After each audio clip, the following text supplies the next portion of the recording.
question that comes out of that book. And I also appreciate you agreeing to have me read some of the questions that are prepared. You talk about in that book how disparate religious and ethnic groups came to the United States and over the course of 2 centuries essentially became white. In the book, you say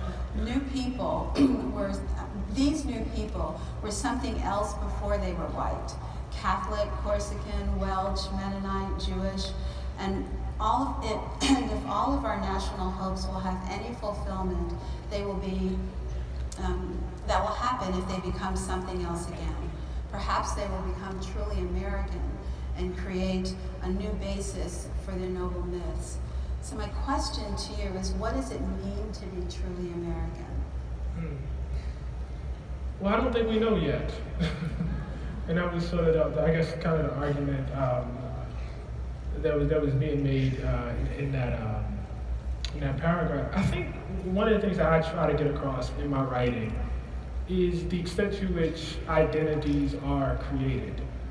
I think we know that theoretically, but that's very hard for people to accept when it comes to race. Well, I have an echo. Sounds like the voice of God. Choose my words really carefully here. But basically, we think that there is a black race. We think there's a white race. We think there's an Asian race. We think increasingly there's a Hispanic race. There's as it's going to be on the 2020 census, actually an Arab and Middle Eastern race. I see you clapping. You gotta let me finish first. Whenever you see a new category being created on the census form, it ultimately is the shadow of bad news. One of the arguments I make in Between the World and Me is race is the child of racism, not the father. In other words, these races don't exist without somebody trying to do something to a group of people. That's how a race is created. And so there's no universal definition of what we consider to be a black race that can stand the test of history and geography. I'm here, in Anaheim, California right now, and I'm black, and I'm happy to be black, and that's very nice. But I also recognize that if I were in Brazil, I might be checking something else. I recognize that if this were 200 years ago and I was in Louisiana, I might be checking something else. If I had grown up in apartheid, South Africa, I might be checking something else. The line is drawn a particular way in America because one group of people wanted to take something from another group of people. And in America specifically, it was as much labor as possible. The one-drop rule is the result of a need to enslave as many people as could possibly be enslaved. That's an artificial creation. Whiteness and this notion of race is very much the same thing. It's an artificial creation. People who we consider to be white today have not always existed under the rubric or under the umbrella of what folks call today white privilege. The Irish, when they first come to America, for instance, you can see old illustrations by people like Thomas Nash equating this simian version of Irish people with black people in the South. The way the Italians are regarded when they first come, you get those first waves of immigration, the way Jewish people are regarded, not just here, but in Europe. Ask Hitler whether Jewish people were white, and you get a very, very different answer. I say that not to give a history lesson, but to say these categories are always morphing and always changing. So there's a way of answering that question of what is American and saying that, certainly there are a group of people who believe that there's a correspondence between being American and, if not being white, certainly pledging fealty to what they would consider white culture or white heritage, whatever that means to them. Usually it means giving up your own culture and your own heritage. But I don't know that we've come to the place where we, have a universally accepted definition of what that was, of what that is, one that I would be comfortable with. And folks who may disagree with me politically would also be comfortable. So would you define define yourself as American? Yes, yes, yes. And you would say why if I have no definition of it. I was going to go there. Well, I mean, and I took your question as asking a more profound question. I mean, I define myself American in the most very specific way. I was born in a political municipality that is called the United States of America. I was raised around other people, who are also born within that, municipality of the United States of America. I think, and I'm working this out, I think also if you're African American, it is, and some might disagree with this, but to my mind, it's very hard to divide yourself from an American identity, actually. I say that because African Americans are one of the oldest ethnic groups in this country. You have Native Americans, you have folks who came over on the Mayflower or whatever, and you have African Americans who basically are contemporaneous with that group. And so we actually have the oldest history here. How many people, so I shouldn't be on Twitter, but I get on Twitter, go back to Africa, go back, I say, you go back. I've been here longer than you. You got here. And I'm not being rhetorical. I mean, you know what I'm saying? Like, I'm really not. Those waves of immigration, you're talking about folks who got in the 19th, 20th century. African Americans been here since the 17th century. So, it's always laughable when people say that, to black people. So, yes, I do consider myself an American. I don't think one has much choice about that. Your country is kind of like your family. It's not your friends. It's your family. So I think that's how I think about myself as an American. So in the book, early on, one of the two books, you describe America as a tree, and saying that ethnicities shouldn't be separate trunks of that tree. Here you just talked about it being really difficult to disaggregate the African American experience from the American experience. So could you talk a little bit about what that looks like? Well, the problem is the African American experience is, and this is troublesome because I think, and this is even implicit in the language of this conference here, I'm about to get disinvited and chased off the stage, but we have this language that we use, and I understand why we use it, and it's politically useful language. And we use phrases like people of color, for instance. And the implication of that is there are just this kind of mass of people who are not white. And what they share in common is their non-whiteness. That's generally true. There's a kind of truth to that. And certainly, makes a great basis for political organizing. It does reflect, certain things about the reality of this country. But I maintain that African American identity is actually a little bit different. African American identity, much like actually Native American identity, I guess in this sense, is it's at the root of what America is. There is no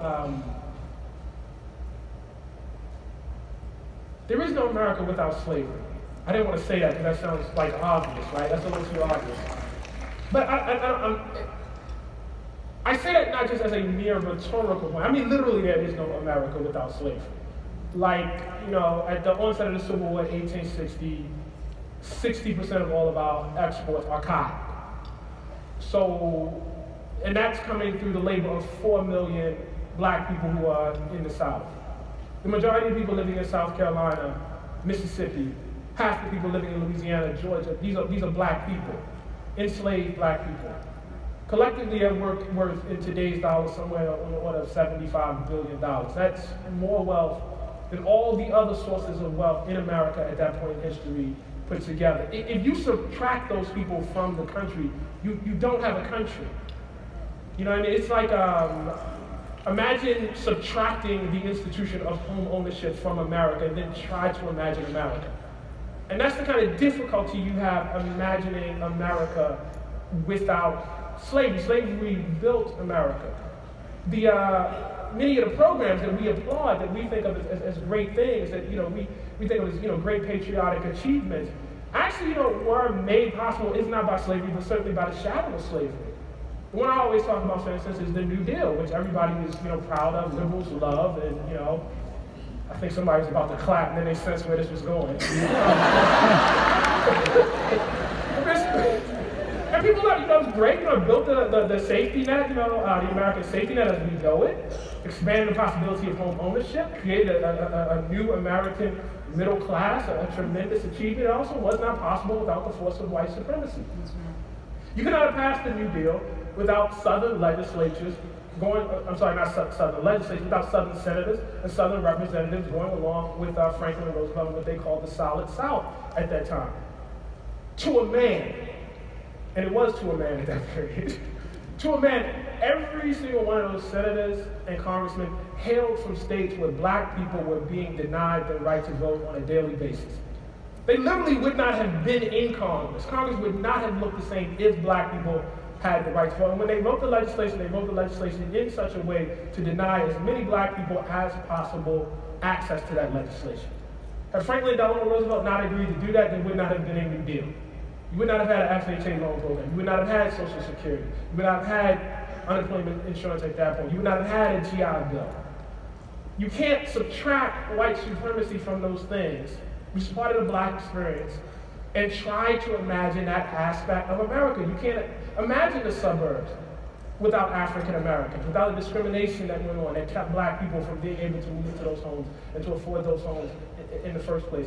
Now, it's quite possible that somebody, who has a greater expertise in other ethnicities that would, fall under the rubric of people of color would make a very, very similar argument. But I think in this particular sense, it's worth pulling back just a little bit and look at the uniqueness of the black experience and a particular aspect of the black experience and where it stands in America. Thank you. So I'm going to switch gears a little bit, still coming out of Between the World and Me. In that memoir, one of the moments that was really meaningful for me was when you shared that you held fear for your son. And that you felt that fear most acutely when he leaves you, when he's out of your presence. And so I wanted to ask you if you would talk a little bit about the source of that fear and how it impacted your parenting and how it might actually be beneficial for educators like the ones who are in this room and the students to know. And I suspect that you guys already understand this. I think for African American parents, the scales are just different. It's a different way of looking at the world. When my parents talked about me going off and going to college, they weren't really talking about me having a better life than they had. They were talking about me not going to jail. They were talking about me not ending up on the corner. They were talking about me not being killed. Education is not, for black people, seen as merely a ladder to a better life. It is that. But it's often seen as the only thing that's going to save you from the great pit of despair that awaits so many of us. And you see it. You see it. If you grow up black in this country, more than likely you grow up in a segregated neighborhood. And if you don't grow up in a segregated neighborhood, certainly your relatives are in segregated neighborhoods.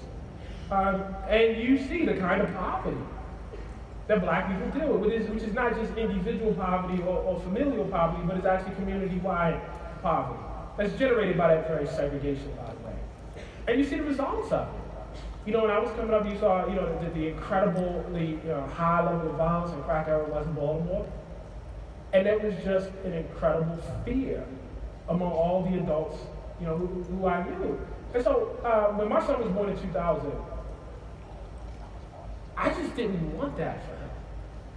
And not only did I not want that for him, as my parents didn't want that for me, I think, and this is complicated, there are ways that black parents respond to that fear that are perfectly understandable and perfectly human, but I think may damage the relationship between the child and parent. And I didn't want that with my son. I did not want him to be, it was like this very interesting thing. I didn't want him to come up with the kind of fear-based parenting that I had had. But at the same time, I didn't want this 4-year-old kid who felt like he could talk to people like he was 25. But I don't want that either. You know, I was, my wife, she grew up a little different than me, in a different kind of neighborhood. She would go to people's houses and, you know, people would call a parent by their first name and tell the parent to shut up. Curse the parent. We ain't doing that, buddy. We're definitely not doing that. So I think the hard thing was to find this, like, place, right? And, you know, it wasn't even like a thing like, we're not doing that because that's stupid. It's like, listen, you know, one thing I did learn in that house, no matter how, you know, fear-based it was you respect people. Yeah, there should be a base level of respect that you have for other human beings. You're a child. You don't pay no rent. You know what I'm saying? Like, you don't do any of that. You know what I mean? And the thing I would often say to my sons, I would say to them, I said, listen, I know you don't agree with me, but, like, the basis of our relationship has to be on some level that you trust that I know some things. You gotta believe that. You have to, I can't make you believe that. Like, I can't, you know, force you to believe that. I can force you to do certain things, but you ain't really gonna do them if you don't, on some level, trust me. I tried to really get that in him. You know, it's a work in progress. But I really wanted to build a level of trust between he and I. I think that's all fine and good, but I think the other part of it is that I think throughout his life, his parents had resources, not just financial. You know, he grew up in a different place, he grew up in New York, but it's just a lot more going on, that my parents didn't have. So that's the other thing. I think a lot of African-American parents are just in this circumstance where there isn't much and you are just trying to, you know, keep your kids safe. You know, and under those circumstances, I mean, you can do some pretty drastic things. So one of the things that you talked about, that we talked about in the back, was that Samari went to an independent school. Can you talk a little bit about his experience there? You said particularly in middle school you were concerned about that stage in his life. And how did school satisfy some of the concerns that you had? Yeah, so my son went to, is there anybody here from Manhattan Country School? Oh, okay, good. All right, cool. MCS, all right, there we go. All right. I love MCS. Yeah, it's a great school. It was with some difficulty I came to that feeling. Not because of anything MCS did. You know, I had a horrible experience in school. I was not a school person. I should rephrase that. I had a great experience in school. I had a horrible experience in the classroom.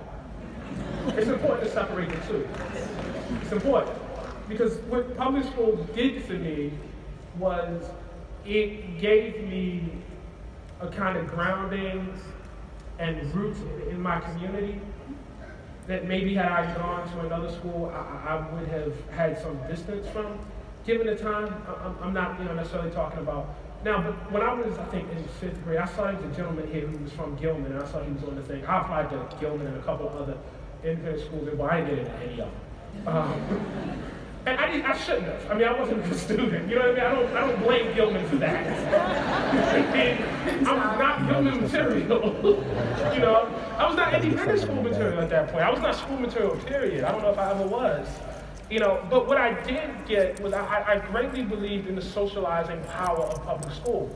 And I still believe in the socializing power of public school to this day. I think it's one of the dangerous things that's happening in the society. I think it's, one of the great threats that happened, after Brown v. Board and, folks basically, continue to, segregate, is that you don't have that socializing element in society anymore. And I think it's a huge loss.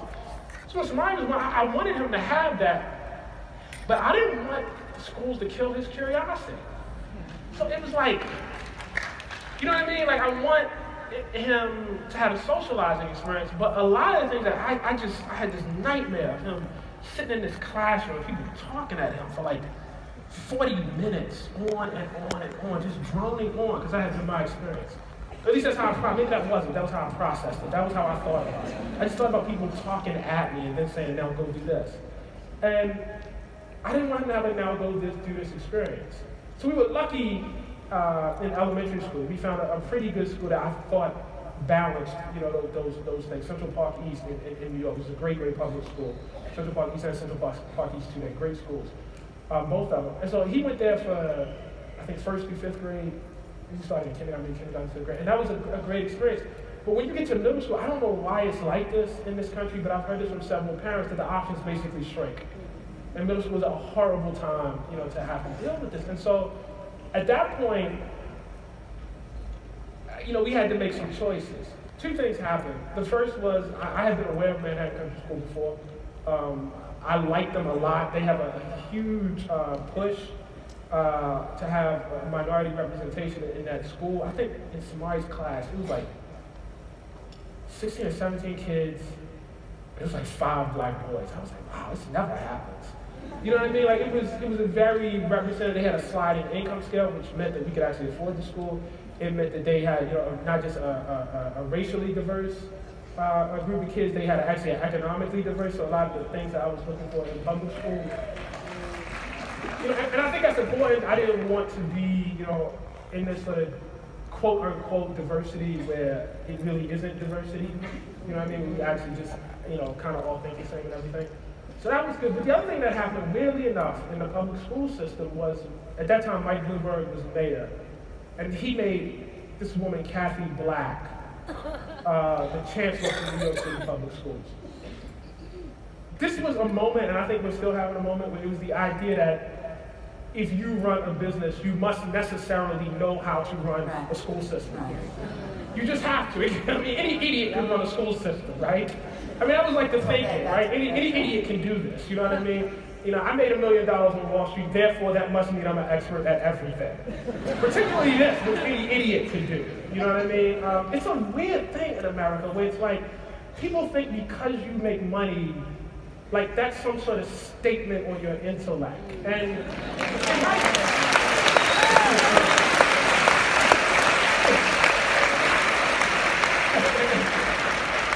it might be a statement on your intellect, but it also can be a statement on a lot of other things. So Kathy Black has been a very successful media executive, and the notion that the public schools were going to be put into the hands of somebody who had not gone to public schools, or kids hadn't gone to public schools, had no experience in public school, that scared the hell out of me. And I just wasn't going to hand my kid over to that. Like, I just wasn't, and I feared for all the people that had to hand their kids over to that. I think she lasted like 4 months. I mean, New York ate her alive. It was bad. It was really, really bad. But that moment, I mean, it really it wounded me in a particular way. You know what I mean? Because even for all of my bad experiences in public schools, I wanted to have some sort of faith, but we're just at this moment in our school systems where we are not really taking the job seriously.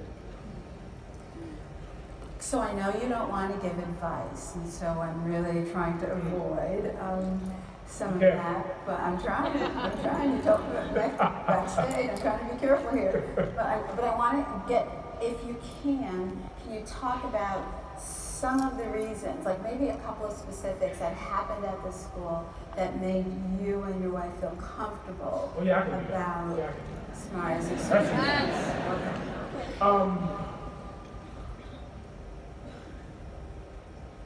Well, I like the kids, and they had a way of instilling confidence in the kids without, excuse my language, making them into like assholes. Like they didn't make them. I don't like that one. It's important. They had this way, like they instilled confidence, but they weren't like, I know everything. Until you said that they were, I feel like they were chapped. You know what I mean? So they said that child would make you do that. So there was a level of confidence that I felt like they instilled in the kids. I think, and I've had this ongoing dialogue with my dad about this, as he's become a grandfather, we talk about this a lot. I think a lot of times in urban environments with black kids and perhaps brown kids also,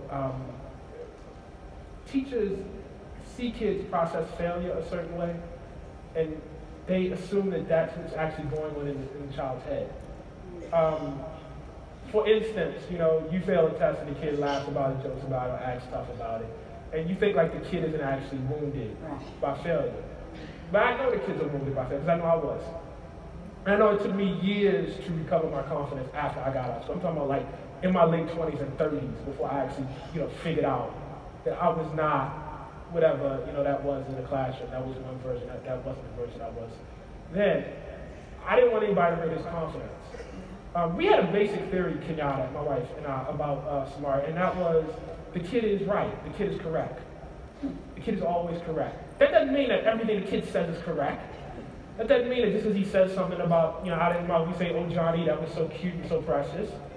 But that means that if I put him in a classroom and he's not performing, he's not going, then I need to find another situation for him. I always believe that. I would not try to jam a square peg into a round hole. I just wouldn't do that. And I felt like if I could find the right situation for him, he would be successful. You know what I mean? And he would have, confidence, and he would, learn. And they, I think the first thing is, you would never find this in a public school. That was like, at the time Samari was at MTS, there was one class per grade. The teacher in this class, and I want to say it might have been an assistant in this class also. These are not big classes. Again, I think it was like 18, 19 kids in the class. The principal of the entire upper school was his advisor. So there was a lot of hands on him. You know what I mean? There was a lot of attention paid to him.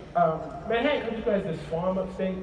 They take the kids up to the farm. The kids do farm work, and yeah, y'all know about the farm. But they do farm work, and they milk cows, and they clean up, and they do, you know what I mean? And so I feel like that was also this idea, okay, to get you out of the classroom, to see something different. To expand your imagination a little bit. He had all of that. I think they did an incredible job there. I hope you all were listening to some of those tips inside of the things that Thomas has said. Awesome. There's so many questions that we want to ask you, and so I don't want to skip over the fact that you're a journalist and that's your profession, and you talk a lot about that. I'm wondering how you prepare and what have you learned, in the process of preparation that can be applied to other parts of your life or even our lives as we're examining the world, and then you use it to understand the contemporary society. So. Yeah, I prepare by reading a lot. I read a ton. I think. So you have a lot of books around the house. I know you did when. I got books in storage. I can't even bring all my books. I just moved into this apartment. I'm happy because I think I'm gonna be able to get all my books out. Between us, we have not had a space where we can actually bring out all our books. So I'm very happy about that happening. No, I read a ton. And that comes out of my organic life. I always read a lot, so it's kind of a natural fit for me to do that. What have I learned? I learned a lot about fear. I learned a lot about underestimating yourself. I had a piece that I wrote. I always think about this story. And for a long time in my writing career, I questioned what I was capable of. And then I got to a point where I knew I was capable of certain things and writing on a certain level. And I had a piece that I had to do at one point, about 5 years ago. And when I would think about it, I would get this pain in the pit of my stomach. And I just did not want to do it at all. And then one day I was sitting there home talking to my wife, and I said, I realized why I don't want to do this. Because I know how much work it's going to take. It's not that I can't do it. I know I can do it. I just want to do the work. And I went and wrote the piece, and it was the first piece I got a major award for. I won a National Magazine Award. And I thought, that's a huge, huge lesson. Don't duck the work. You know what I'm saying? I think on one level, there are people who fear that they can't do certain things. And on another level, there are people who know that they can do certain things, but just say, I don't want to do it. I don't feel like it. And that's a different, that sounds crazy. That's actually a different level of responsibility, to accept the work, to be willing to do it in a kind of thorough manner. That ultimately is going to make you smile. Forget the award, but it's actually going to make you smile and you feel a certain way. I've learned that it's really okay to be ignorant. That in fact it's beautiful to be ignorant, as long as you know you're ignorant. One of the reasons why I sort of blanch at these introductions and these bios and these accolades is because it's not me. It's not me. At my root level, I got a picture that my dad sent to me and my wife today, and it's me, and they had taken me to London when I was a really young child, 9, and I'm in the London Art Museum, and I'm looking at a mummy through a case. My dad took a picture on the other side, my eyes are like this. That's who I am, my eyes are like this. Like, I'm always like, what is going on? I'm always wondering. I'm always questioning, I'm always trying to figure out. And when they pile awards on you, when they put a crown on your head, they're trying to take that away. They're trying to make you into somebody who knows, not somebody who's wondering. And I don't want to do that.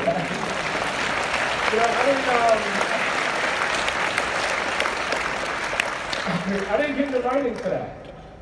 I could have done any, if you want to be like publicly lauded, writing is a bad way to pursue that path. Because 99.9% you are not going to be publicly lauded. And for most of my career, I wasn't, but I was fine with that because I was able to answer the questions that kept me up at night. That's why I got into writing. That was the thing. It was the ability to ask questions. The willingness to be ignorant. And you know what, if you can get that, if you can get, it's okay that I don't know, because in the job of reporting, you have to be ignorant. Ultimately, the person who you're asking, who you're going to talk to, they know more about the thing than you do. You have to know nothing. You have to go in kind of like, I don't know. Once I got that okay, it made it okay for me to be ignorant about other things. It made it okay for me to, learn to swim as an adult. It made it okay for me to be like the oldest person in my French class learning French. Because it was fine. I had been ignorant before. I know what this is. I don't have anything to prove to anybody. I'm not trying to impress anybody. That's not how I got here. I didn't get here by, proving I was so smart or I was smarter than everybody else. I got here with my eyes wide open, wondering. And once I, understood that wasn't just for writing, that actually was a thing you could apply throughout your life, it was a powerful thing. If it's anything, I would say to the young people who are here, and I always move away from doing this, but I actually think it's really, really important. Own your own education. Yes. It's really important. Really important. Don't don't get an education for other people, man. If you're like me and you're a kid, who wasn't, getting the best grades, who wasn't getting the highest test scores, who was not, somebody, who was known, as the smartest person in the room. That was healthy, by the way. To be a child and for people not to tell me I was the smartest person. That was really, really healthy because it meant that I had other values that were more important. That's okay. That's completely fine. The education has to be yours. You have to pursue the things that you're curious about, that keep you up at night. Don't make it into a process of, I am getting an education to please somebody else. I am getting an education so that, I can, get X, Y, and Z. So I can buy this car, so that I can make my parents proud. Love your parents, but it's not a good reason. It has to be internal. I think that's the best way to pursue it. Thank you.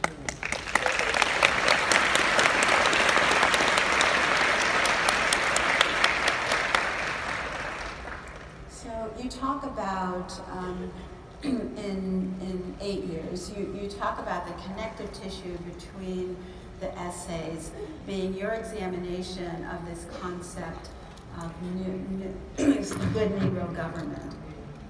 And so I wondered if you would share with us what you mean by that and why you use the word Negro to describe it. Oh, I use the word Negro because well, Negro has a certain connotation that I think is funny. It's just funny to say the word. But also, I think, just to stay on, the obvious reason is because I pulled it from long story. Du Bois is commenting on an episode that happens in 1895 in the Redemption government in South Carolina, not the Reconstruction government, the Redemption government, which is the reversal, the counter-revolution against Reconstruction. They have a constitutional convention in South Carolina in 1895, and they strip black people of basically all civil rights, certainly the right to vote. That process had been going on for over 20 years by that point, but this is the point where it becomes official. There's a gentleman there whose name is Thomas Miller.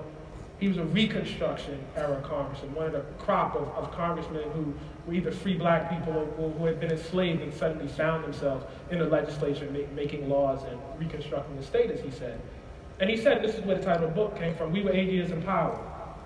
He said in that time, we built, a public school system. There was no public school system really in the South until Reconstruction. Black people built that. Black people in collaboration, I should say, with you know, like-minded white people. It's important to understand that. People like forget that. Like, so, you know, at the beginning when I was saying it's hard to imagine, you know, America without, that's what I mean. Like, there was no public school system in the South, you know, until the period of Reconstruction. We built, you know, places for, you know, people who had mental illness. We built, you know, places, you know, penitentiaries. We built, basically, the architecture of the state was built by us. Why would you disenfranchise us after we had done such a good job? And Du Bois says that what Miller did not understand was that what white supremacists in South Carolina feared more than bad Negro government was good Negro government. It was the fact that they had been successful that made them want to disenfranchise them, not the opposite. And we fundamentally don't understand this. We don't get it. You know, like one of the motives or one of the operating ideas behind the 8 years of Barack Obama, and I think, you know, from a lot of us, you know, and I would include, you know, myself in this, is that, listen, this dude is the best of us. You know what I'm saying? This is the best we got right here. You know, and I don't mean like the best of us, period. Like, I don't mean like by our own standards the best of us. But if you wanted an ambassador, if you wanted somebody that we thought could talk to, you know, the rest of the country, somebody that could, on the one hand, represent us, but maybe appeal to, you know, the things that you say you want out of us, here it is. Handsome black man, his beautiful wife, both of them Ivy League educated, their beautiful daughters, you know, got the dog named Bo, you know, we have the complete bourgeois ideal here. You know what I mean? Mother was white, you know what I mean? Raised by, you know, white people, you know, has a relationship with white people that no other black person could possibly, and I include actually biracial, the vast majority of biracial black people in that too. You know, just a different relationship because the white people who he was raised around, not just in his house, but throughout his extended family, loved him, did not reject him, embraced the fact that he was black, didn't try to, you know, get him to divide himself from that. Roots in Kansas, in the heartland of the country. You know what I mean? Got a, you know, uncle and, you know, grandparents who were World War II. I mean, what else do you want?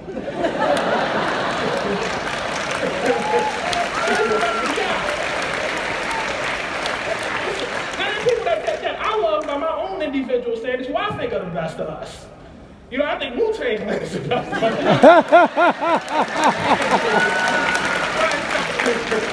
I'm not saying Wu-Tang to be an ambassador. Right?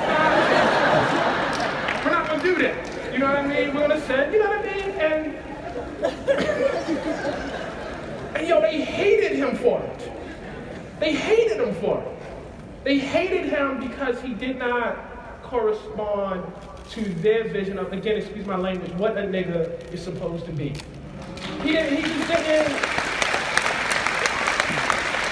I'm talking about the stereotype. I'm not talking about how we talk in our own individual communities. I'm talking about the stereotype of what they wanted. You know, somebody, you know, sort of greasy, shucking and jiving, you know what I mean? Looking for stuff, always trying to cut. Like, he wasn't that. He was the complete opposite of, you know, Reverend Porkchop or whoever, you know, like they think, like we are. Like, he was the opposite of that. And man, how did they respond? The majority of the opposition party said, this dude is not a legitimate president. This dude's, you know, a Muslim, and I, you know, must emphasize, you know, in their mind, you know, that was just another way of saying outsider. It did not mean, you know, somebody who believes in Allah. It actually meant outsider. That's what they were saying. That's right. You know, they, you know, half a majority of the opposition party said he wasn't born in America. And if you're black and you see that, you say, man, if that's what they think of him, what hope is there for me? I'm not an ambassador. So that's my question. If good Negro government doesn't work and penultimate Negro government doesn't work, then what will? What you realize is that it's not up to you. So, and this is the most, like, I think to some extent depressing part of it, because I think as black people, we are looking for the way to leverage these folks. You know, you send them the best of you, and they send you Donald Trump back. I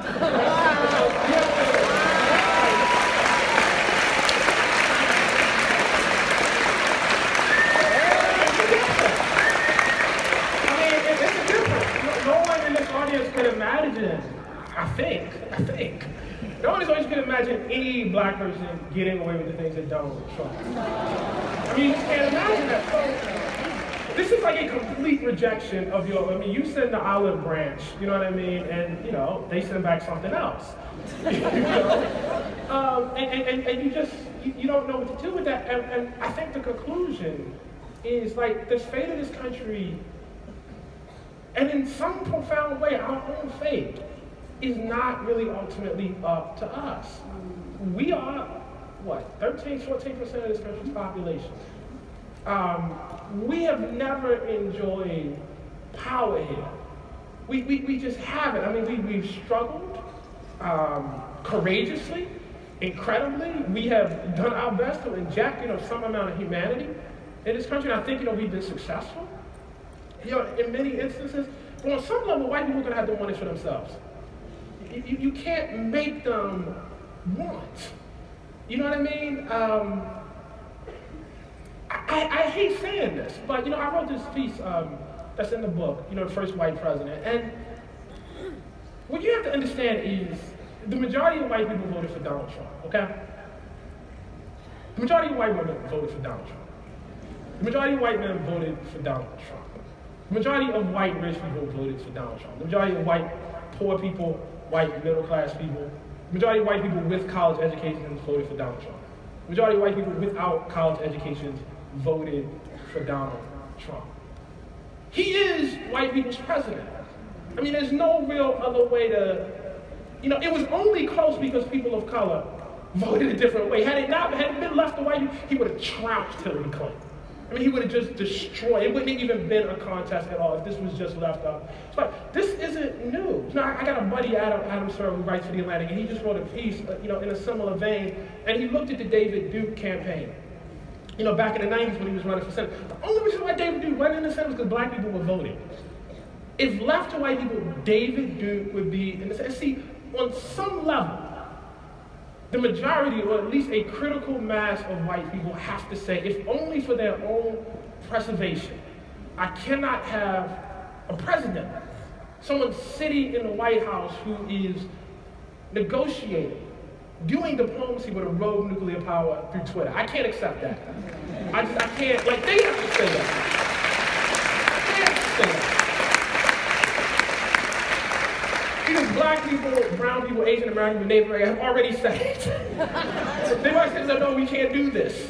The majority of those groups, white people have to join in, have to get into the 21st century, and stop trying to make it the 19th century, and say, this is unacceptable. I don't want this for myself. You know what I mean? I've heard how this dude talks about women. I don't want this for my daughter. I don't want this. I don't want this for somebody else's daughter. I don't want it for anybody. I don't want any part of this.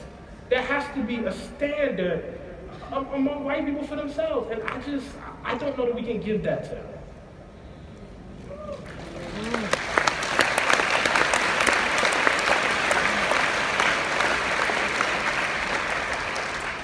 So we're running out of time, and I want to try to get in. I don't. Read the book. Woo-hoo! No, I'm messing with y'all. I'm messing with you. It's good to be loved. So I want to ask you, as we try to get into 3 quick questions. One has to do, in part, it's related to this assemblage, right? And we are the People of Color Conference. We do comprise here the majority of the participants here in different races and ethnicities. Your analysis of the black-white dichotomy is off the chain, right? Right? I don't know if that still is the phrase, but... I love her. I understood what you were saying. So what I want to know is, what's your take on the machinery of racism and the way that it impacts other peoples of color? Yeah, I am hesitant to speak on that. And I shy away from that. When I wrote The Case for Reparations, one of the main sort of responses I got was, yeah, that's cool, but what about reparations for Native Americans? And my response, yes, please clap, please.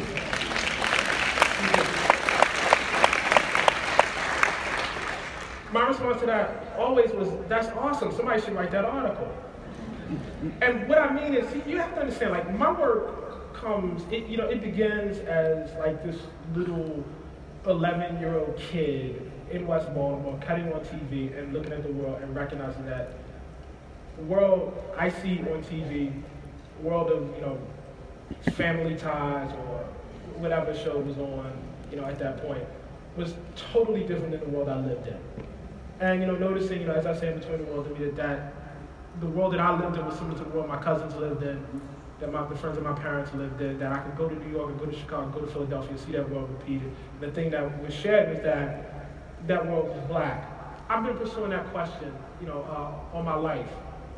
It's built on personal experience, it's built on a ton of reading. I have not pursued that question of what it means, for instance, for Asian American identity. I have not pursued that question for what it means for Latino or Latina identity in this country. I certainly have not pursued that question for what it means to be Native American, for what it means to be Muslim or Arab in this country. I certainly, Arab American in this country, I certainly have feelings, I certainly have thoughts, that, I would share over a beer. But those are not, like, researched, grounded, rooted thoughts. When you ask me, like, how do I prepare, I said I do a ton of reading. I haven't done a ton of reading on those subjects. I just haven't. And, again, not to, tie this back, but to, go back to the whole thing about, like, why I reject that title of public intellectual. I know what I know, man. I know what I know. And when people have other questions, there are plenty of people who, just like I have, spent their lives studying those specific questions. There are Asian Americans, I'm sure, Asian American writers in this country, you know what I mean, who at age 11 were just like me, looking out at the world saying, wow, what is different about my world? Latinas looking at stuff, what is different about my world? Native Americans who, have a particular experience maybe on a reservation somewhere that I have never been to in my life, looking out and saying, why do I live here? I know those people exist because up until 4 or 5 years ago, I was one of those people and nobody was asking me what I thought. And so I think, like, my response always to those questions is to find those people and empower those people and invite them to this conference.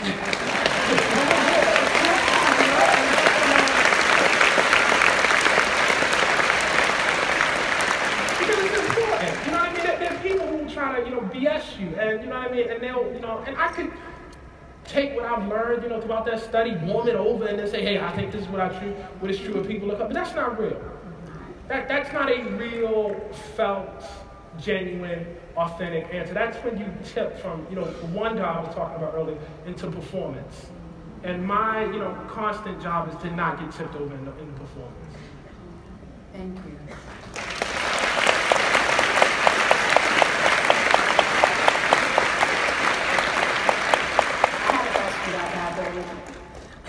Maybe we'll need to close with this question.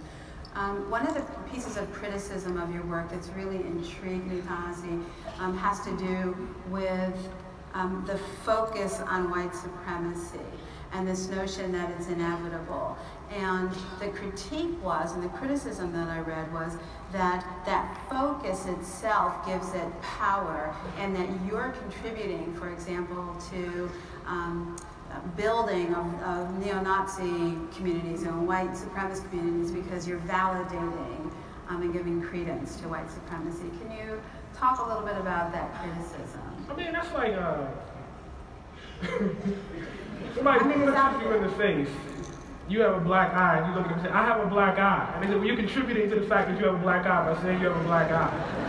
This is a black writer, so I understand that, but that doesn't give him a he can be wrong too. You know what I mean? I don't know in what universe the naming of something is the same thing as the creation of something.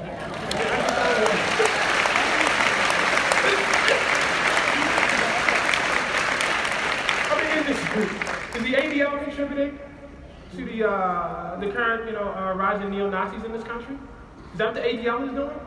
by tracking, these cases and pointing, is that what we would say? I don't think we would. I think what it is that we are in a particular moment. Like, you have to understand the context of intellectual history is. For a long time, when it came to race, like when Du Bois is writing, when he writes Black Reconstruction, which I quoted from earlier, he is writing against the main tide in academia, which said that Black people should never have been in government, clearly were unfit and were ignorant and, were corrupt and screwed everything up. And he writes this book that argues against the main tide of that. There's a flip that has happened largely as a result of Du Bois, and then also as a result of the Civil Rights Movement, where you have an academy, and particularly historians, who are much, much more rigorous. And so much of the science that I cite, throughout these two books, it's actually pretty, well established, in many of the history departments, of the country. What that's given birth to is not just me, but a number of other writers, Nicole Hannah-Jones, Jelani Cobb, Adam Sherwood, who I just, talked about. Just, God, I'm blanking on my girl's name, and I'm going to remember it because it's so good. The Warmth of Other Suns. Who read that book? That's a great book. Yeah. Isabel Wilkerson, thank you. Writers like this did not exist in the same way 20 or 30 years ago because there wasn't enough the level of research that there is now. And so there are certain people who resent that the intellectual tide is turning, and they want to go back to an earlier understanding of the world.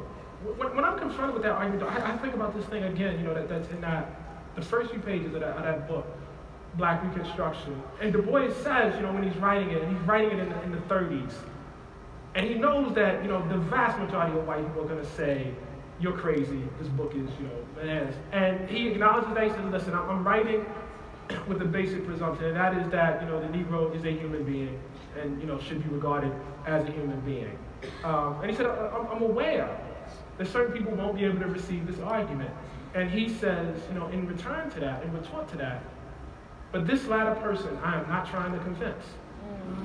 If you think the naming of white supremacy is white supremacy, I think you qualify as that latter person.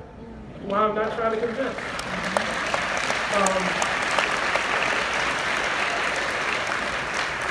It's not for you. And it doesn't matter that you're Black. It really doesn't. It's not for you, and that's okay. That's fine too. So we have that experience sometimes in our schools, and that was part of the reason why I asked you that question. Thank you so much for that. We are out of time.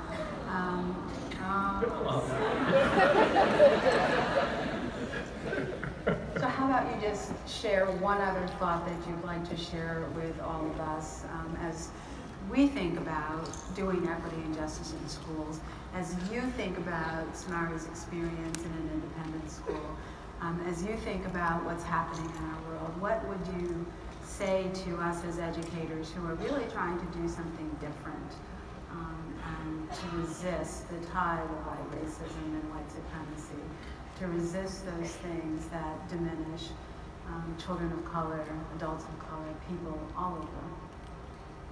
Well, I think the first thing I would say is, thank you, for those of you who read my work. I greatly, greatly appreciate it. And that reading has special meaning, and I think is tied directly to the question you asked. I don't think anybody who knew me when I was the age of any of the students that you're teaching, and I would say that from the time I got into elementary school, maybe not quite that early, but certainly by the time I got into high school, I don't think anybody saw it going here.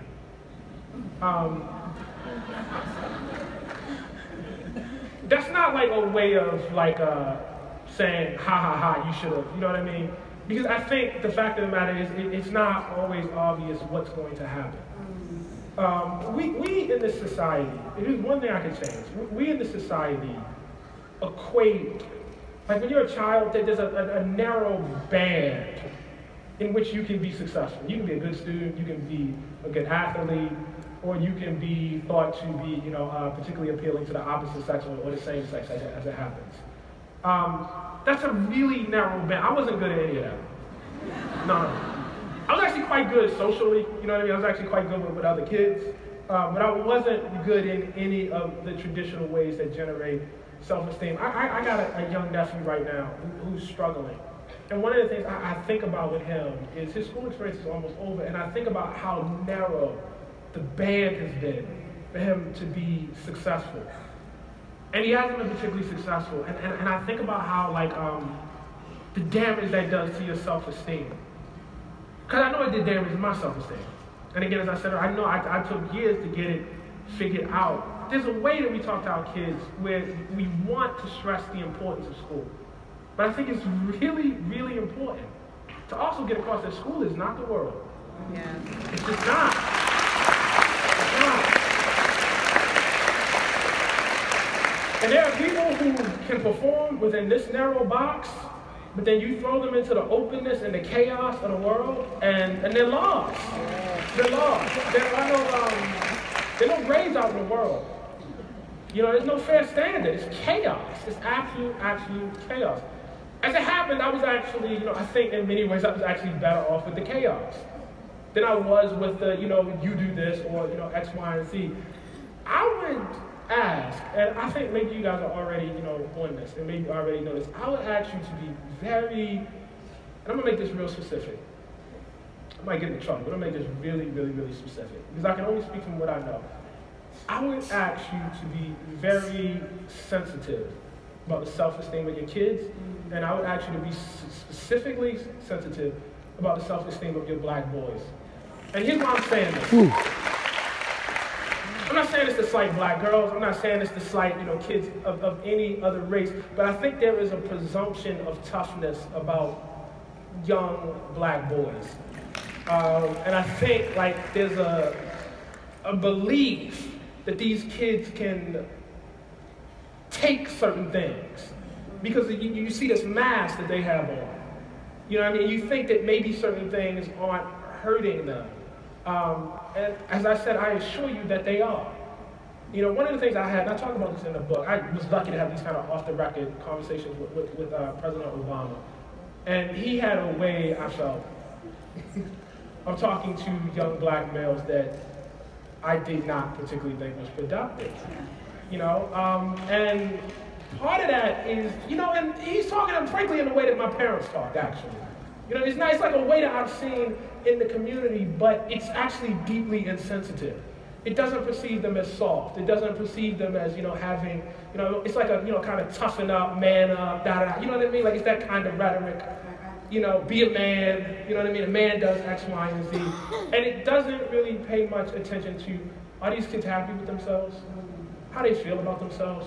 What are they thinking about? And so I think because of certain things about the society, again, I don't mean this to slight anybody, but I think we really got to pay attention to the internal lives of black boys in this country. And so I advise you guys to do that.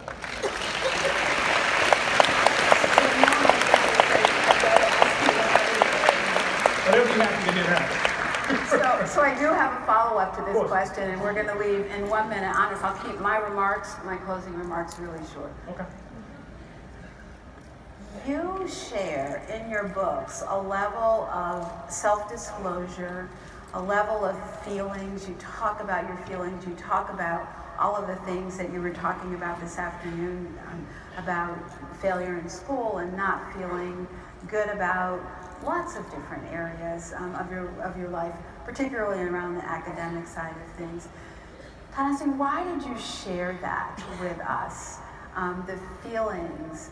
And is it related to what you just talked about in terms of the life of young black people? Yeah, of course it's related. I mean, I said it because it's true. And it's, it defines so much about me. You know, I don't know that I could explain myself or say the things that I say without you understanding where I'm coming from. You know, because that explains why I'm the writer I am.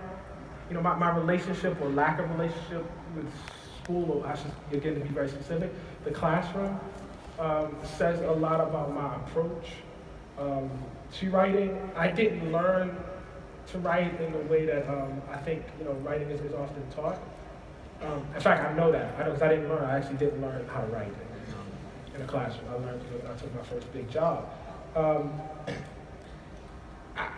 don't know. I mean, I don't know how to talk about myself without that. It's such a huge part of my identity.